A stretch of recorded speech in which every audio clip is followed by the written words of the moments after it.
அதுக்கு அவன் தான் காரணமா? நீங்கள் கிளாஸ் எடுக்கிறேன்னு யாரையோ சேர்த்து வச்சுக்கிட்டீங்க. ஜாக்கிரதையாக இருக்க சொன்னப்பெல்லாம் கேட்கவே இல்லை.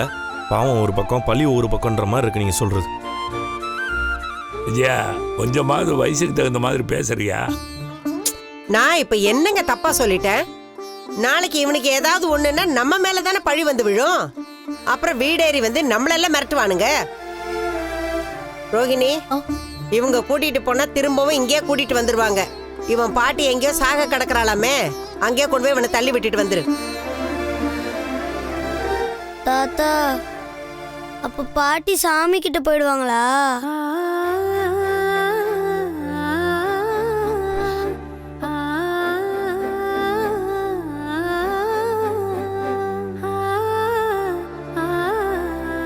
என்ன விஜயா, உன் வாயில நல்ல வார்த்தை எப்பவுமே வராதா? எல்லாத்துக்கும் முன்னால எதுவும் பேச வேண்டான்னு பாக்குறேன். ஏதாவது என்ன பேசுன யார் இருக்காங்கன்னு கூட பார்க்க மாட்டேன். சின்ன வயசுல என்னை பார்த்து என்னென்ன வார்த்தைலாம் சொன்னாங்களோ அது அப்படியே மறக்காமலே வச்சிருக்காங்கப்பா. நான் அது பரவாயில்ல, இவங்களுக்கு புறம் தொலைச்சிட்டேன், தாங்கிக்கிறேன். கிருஷி அப்படிலாம் பேசுகிறவெல்லாம் வச்சுக்காதீங்க. இந்த பையன் இங்க இருக்கிறனால தான் அம்மா இப்படி எல்லாம் பேசுறாங்க. எங்கேயாவது கொண்டு போய் விட்டுருங்களேன். அத நீ யாரா சொல்றதுக்கு? அவன் பாட்டி சரியாற வரைக்கும் அவன் இங்கே தான் இருப்பான். மீனா, நீ ரெடியா நம்ம ஹாஸ்பிட்டலுக்கு போலாம். டேய், அம்மா வந்து மிரட்டிட்டு போயிருக்காங்க. அதுக்கு ஏதோ பண்றேன்னு பெருசா பேசுன. அதை விட்டுட்டு இந்த சின்ன பையனை கூட்டிட்டு சுத்திக்கிட்டு இருக்கா. உன்னால முடியாதுன்னா சொல்லிடு, அந்த பிரச்சனையை நான் டீல் பண்ணிக்கிறேன். மீனா, நான் ஷோரூம் போக லேட் ஆகும். நான் வேணா கிருஷ்ணா ஹாஸ்பிட்டலுக்கு கூட்டிட்டு போறேன். நானே வெயிட் பண்ணி கூட்டிட்டு வந்துடுறேன். முதல்ல நீங்க ஆண்டி சொன்ன விஷயத்த பாருங்க. பாவம் ஆண்டி ரொம்ப டென்ஷனா இருக்காங்க. அவங்க எதுக்கு தான் டென்ஷன் ஆகாம இருக்கிறாங்க? அவ்வளோ சொல்லியும் அந்த பசங்களுக்கு டான்ஸ் ஆட கற்றுக் கொடுத்தாங்க. அதுங்க இவங்களுக்கு ஆட்டம் கட்டிட்டு போயிடுச்சு. விடுங்க. ஆமாண்டா, என்னாலதான் எல்லா பிரச்சனையும். போதுமா? ஐயோ, எல்லாம் என் விதி. அதுங்க ரெண்டு நாட்டிய கலையில பேரும் புகழும் வாங்கணும்னு நினைச்சேன். அது தப்புதான். அதே நல்லதை நினைச்சுதான் நாங்களும் கிருஷ்ண இங்கே கூட்டிட்டு வந்தோம். சில நேரத்தில் நல்லது செய்யும்போது இந்த மாதிரி ஏதாவது தடங்கள் வரத்தான் செய்யும். அதுக்காக நல்லது செய்யாம இருக்க முடியாதுல்ல. எதுக்கு இப்ப தேவையில்லாம பிரச்சனை பண்ணிக்கிட்டு? கிருஷ்ண நான் தான் ஹாஸ்பிட்டலுக்கு கூட்டிட்டு போயிட்டு திரும்ப கூட்டிட்டு வரேன் தானே சொல்றேன். கிருஷ், நீ ரோஹிணி ஆண்டி கூட பாட்டியை பார்க்க போறியா? நான் போறேன். நம்ம போலாம் ஆண்டி. ரோகிணி, சரி. நமக்கே 1000 வேலை இருக்கு. நான் டீலர் வர பார்க்க போகணும். ஷோரூம்ல யாரு இருப்பா? நீ ஃபர்ஸ்ட் டீலரை பாக்குறதுக்காக போ. நான் இவனை கொண்டு போய் ஹாஸ்பிட்டல் விட்டுட்டு அப்படியே ஷோரூம்க்கு வந்துடுறேன்.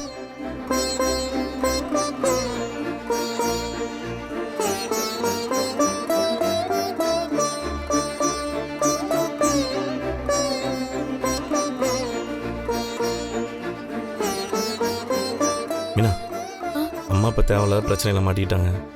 நம்ம தான் ஏதாவது பண்ணி அவங்கள இதுலேருந்து மீட் எடுக்கணும். அந்த பொண்ணை கர்ப்பமாக்குனான்ல, அந்த பையன் பேர் என்ன? தீபன். அந்த பையனை முதல்ல நம்ம பக்கமாக கொண்டு வரணும். ஏன்னா அவன் அந்த பொண்ணை உண்மையாக காதலிச்சானா இல்லை எல்லாத்தையும் முடிச்சுட்டு ஏமாத்துறதுக்காக பழகுனானன்றது நமக்கு தெரியல.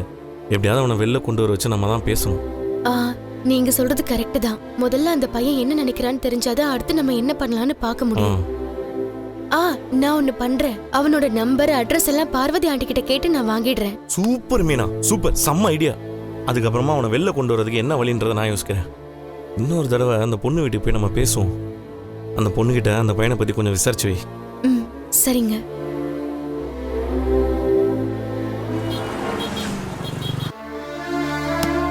பாட்டி. கிருஷ் கிருஷ், பாட்டி அப்படிலாம் போய் பிடிக்க கூடாது. அவங்களுக்கு அடிபட்டிருக்குல்ல, நீ அமைதியா நில்லு. என்னம்மா, இப்ப எப்படி இருக்கு? வலி குறைஞ்சிருக்குங்களா? இப்போ கொஞ்சம் பரவாயில்ல டாக்டர். ஆனா எந்திரிக்க தான் முடியல. எந்திச்சு உட்கார்றது ரொம்ப கஷ்டமா இருக்கு. அதுக்கு கொஞ்சம் நாள் ஆகுமா. நீங்க ரொம்ப ஸ்ட்ரெயின் பண்ணிக்க வேண்டாம். டாக்டர், இப்ப உங்களுக்கு இம்ப்ரூவ் ஆயிருக்கா?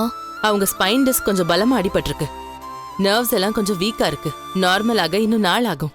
எப்போ டிஸ்சார்ஜ் பண்ணலாம்? மினிமம் இன்னும் 1 வீக் இங்க இருக்கணும். டாக்டர், எனக்கு டெய்லி அவ்வளவு தூரம் வந்து போக முடியாது. நான் அம்மாவை வீட்ல கொண்டு போய் வச்சு பாத்துக்கவா? 2 days once நான் செக்கப்க்கு கண்டிப்பா கூட்டிட்டு வந்துடுறேன். நோ, இப்ப அது முடியாது. இப்ப அவங்க மூவே பண்ணக்கூடாது. அப்படி பண்ணா ஸ்பைன்ல பெரிய ப்ராப்ளம் வரும். நடக்கவே முடியாம போயிடும். அதனாலதான் இடுப்புல பெல்ட் போட்டிருக்கோம். கூடவே ஒரு ஆள் இருந்து பாத்துக்கணும். கண்டிப்பா 1 வீக் இவங்க அப்சர்வேஷன்ல இருந்துதான் ஆகணும். டோசேஜ் மாத்திருக்கேன். ஓகே அதை டாக்டர். பார்த்து அவங்களுக்கு கொடுத்துருங்க. சரிங்க டாக்டர். கவலைப்படாதீங்கம்மா, சீக்கிரமே குணமாயிடும். நல்லா ரெஸ்ட் எடுங்க. நான் வரேன்.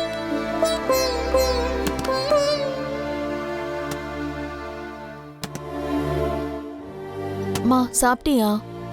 சாப்பிட்டேன். பாட்டி ரொம்ப வலிக்குதா? இல்லப்பா, நான் நல்லா இருக்கேன். மா இவன் நைட்டு சரியா தூங்குறதே இல்லம்மா. ஏன் கிரிஷ்? மீனா கூட படுத்திருக்கான். அப்புறம் தூக்க வரலன்னு ஏன் ரூம்குள்ள வந்துடுறான். இப்படியே பண்ணிக்கிட்டு இருந்தா எப்படிமா தூங்குவான்? ஏன்டா? அந்த மீனா வேற இவன் என்கிட்ட பேசுறது எல்லாத்தையும் நோட் பண்ணிக்கிட்டு இருக்கா. ஐயோ, இவன் அங்க இருக்கிற ஒவ்வொரு நிமிஷமும் நான் பயந்துகிட்டு இருக்கேன். ஆனா என்ன, இப்ப வீட்ல வேற ஒரு புது பிரச்சனை ஆரம்பிச்சிருக்கு. என்னாச்சு? அது ஒண்ணும் இல்ல, என் மாமியார் கொண்டு வந்த பிரச்சனை.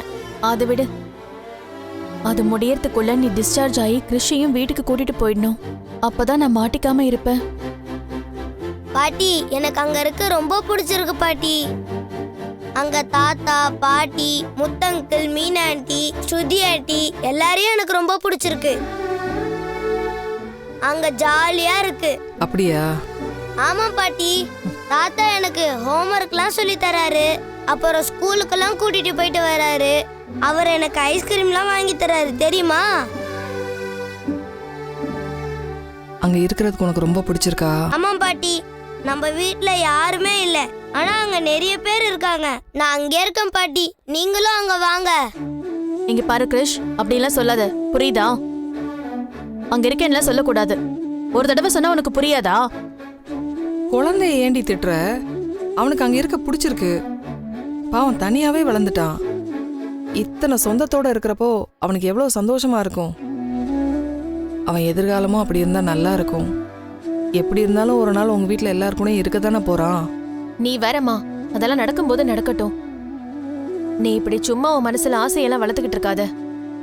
இப்பவே இவன் எங்கேயும் போக மாட்டேன்னு அடம் பிடிச்சுக்கிட்டு இருக்கான்.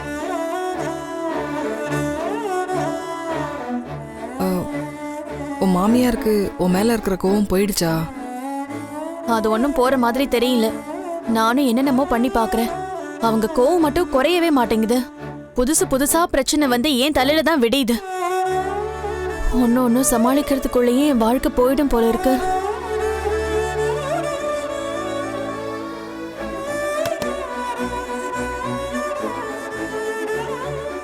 நீ பாட்டுக்கு கிறிஷ பத்தி சொல்லிடுன்னு சொல்ற. அப்புறம் அவ்வளவுதான். நான் பண்ண சின்ன சின்ன தப்புக்கே என்ன அவங்க அவ்வளவு டார்ச்சர் பண்றாங்க. இப்ப இத சொன்னேன்னு வச்சுக்கோயேன், என்னை வீட்டுக்குள்ளேயே விட மாட்டாங்க.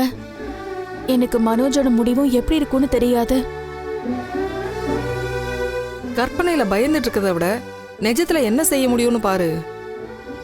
முதல்ல உன் மாமியார உன் வழிக்கு கொண்டு வர பாரு.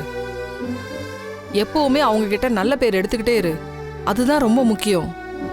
ஏன்னா உன் எதிர்காலம் அவங்க கையில தான் இருக்கு. அதுதான் என் பிரச்சனையே. இந்த மனோஜும் அவன் அம்மா பேச்சு தான் கேட்டுக்கிட்டு இருக்கான். அவன் மட்டும் எனக்கு கொஞ்சமாவது சப்போர்ட் பண்ணா கூட நான் அவங்கள சமாளிச்சிருவேன். ஆனா அவனும் டைம்க்கு டைம் மாறிக்கிட்டே இருக்கான். இப்ப என் பயம்லாம் நீ டிஸ்சார்ஜ் ஆகி வீட்டுக்கு வரதுக்குள்ள கிறிஷ பத்தி அங்க யாருக்கும் தெரிஞ்சிடக்கூடாது. நீ பயப்படாத, கிறிஷ கண்டிப்பா சொல்ல மாட்டான். முடிஞ்ச அளவுக்கு எனக்கு கொஞ்சம் சரியாயிட்டா கூட நான் அவனை கூட்டிட்டு வீட்டுக்கு போயிடுவேன். அது வரைக்கும் நீ தைரியமா இரு.